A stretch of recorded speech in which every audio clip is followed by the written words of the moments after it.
Hi guys, are you thinking about starting an Airbnb but you don't quite know how to get there? Well, stay tuned.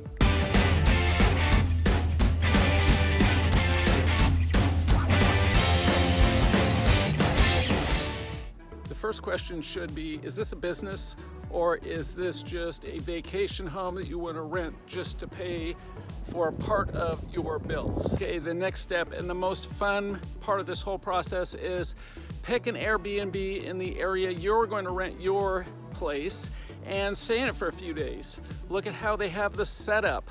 Look at how they have the furniture. Look at how much it costs to stay there. Look at the cleaning fees. Look at if they allow pets. Get all kinds of information on your stealth weekend there because this is going to be your competition. The next question I always get from brand new Airbnbers are, how much money can I make a month? So if I rent it for 30 days of the month times how much I'm renting it for, well, guys, it doesn't really work like that. You are not going to have 100% occupancy. Even the best hotels in the world don't have 100% occupancy. So here's what you need to figure out. If you're only rented for a third of the time, can you still break even? Because reality is a third of the time is probably where you're going to start until you get your reviews up. Once you get your reviews up, you might be rented half of the time. In the summer, of course, you're going to be rented a lot more if you're in a vacation area, but the summer is only 90 days. So that's only 25% of the year. Okay, number one shortcut. You need to get a good smart lock. The smart lock we use is a Schlage Encode, Wi-Fi only. Do not use a hub for anything in your Airbnb, especially if you live far away from your Airbnb. Just go direct Wi-Fi. So the Schlage Encode has a great app where you can add codes and delete codes, up to 100 codes if you need to. It also has a feature where it will notify you when guests check in or when the cleaners check in. Super handy. You can just have that notification on all the time and you know when your cleaners are done and you can call your guests and have them check in early. All right, this is a big shortcut, guys. Hire a cleaner in the area that is doing other Airbnbs in your area and get information from them. They will tell you exactly how much they're charging and how busy they are. I would pick a cleaner that's busy enough that you can have a quick turn, meaning if somebody leaves at 11 and somebody's checking in at 4, they will be able to get over and change your place out and have it ready to go by 4 o'clock. Pick somebody who's experienced in Airbnbs already. Don't go with your friend. Don't try to clean your place yourself. That is shortcut number 2. Next thing you should do is create a check-in and a check-out letter that you just save to your laptop, and when somebody's checking in, you just load the same letter each time and just change the code, and when somebody is checking out, you're going to leave that checkout letter at the Airbnb so they know exactly what to do when they're checking out. We also have several other letters.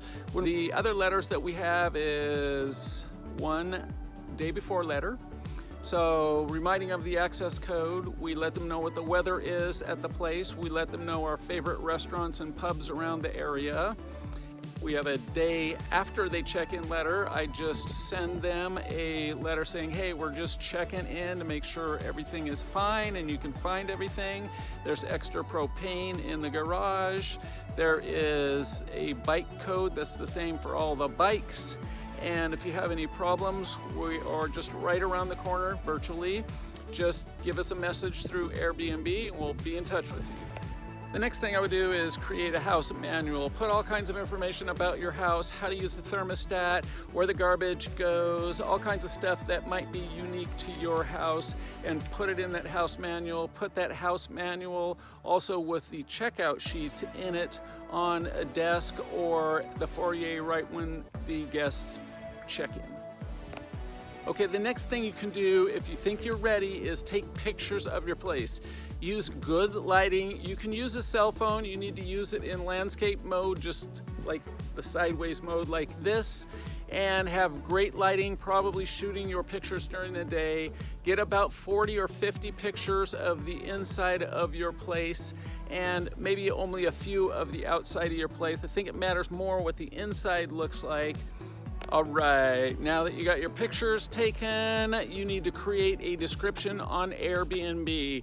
And please don't say 3-bedroom, 2-bath house on the corner of Springtucky. Please, please don't. If you are out of ideas and you can't think of any adjectives, go to other Airbnb houses that have a lot of reviews and a lot of renters. So what I would say is something like a fantastic bungalow in the middle of a forest oasis awaits you for a comfortable, cozy weekend. Something like that. All right, you're ready to price your Airbnb now. This is the most exciting part. Look in your neighborhood at other Airbnbs that are about the same size as yours, what they're going for, and rent for about 25% less. You need to get your reviews up first. So you're gonna need to be the cheapest guy in the block for a couple of months until you can get 5 or 10 or 15 reviews, and then you can start putting your price up where everybody else is. Believe it or not, that is one of the shortcuts to success, is renting your place cheaper than anybody else does. Another fantastic shortcut to success is loading the Airbnb app on your cell phone and turning notifications on. If a guest is trying to reach you to rent your place, to inquire or request about staying for the weekend, you need to get back to that guest in less than an hour. And if you don't have notifications on, you might not see their message come in. Load the Airbnb app on your cell phone. You can do everything from your desktop. Make sure you load the app on and have notifications on. That is a shortcut for success for sure, guys. All right, guys, that's the end of part 1. What I wanted to leave you with today, though, is get reviews from every guest that stays with you. For the first 5 to 15 guests, it's super important that you bug the guests and ask them what you could do better and get a review for your place. The more reviews you have, the more you can charge for your place. Here's how we go about it. We say, hey, thank you for staying with us. We really appreciate it if you review your stay with us, and please let us know if there's anything missing or anything we can add for your next stay to be that much better. Please let us know how we can get better. We honestly want to improve our property. The more you ask for feedback, the more positive reviews you're going to get. It shows that you care, and you do care because you want your Airbnb price to go up and up and up. Without reviews, that's not going to happen. Thanks, guys, for watching. Give it a like and a subscribe. Keep on growing.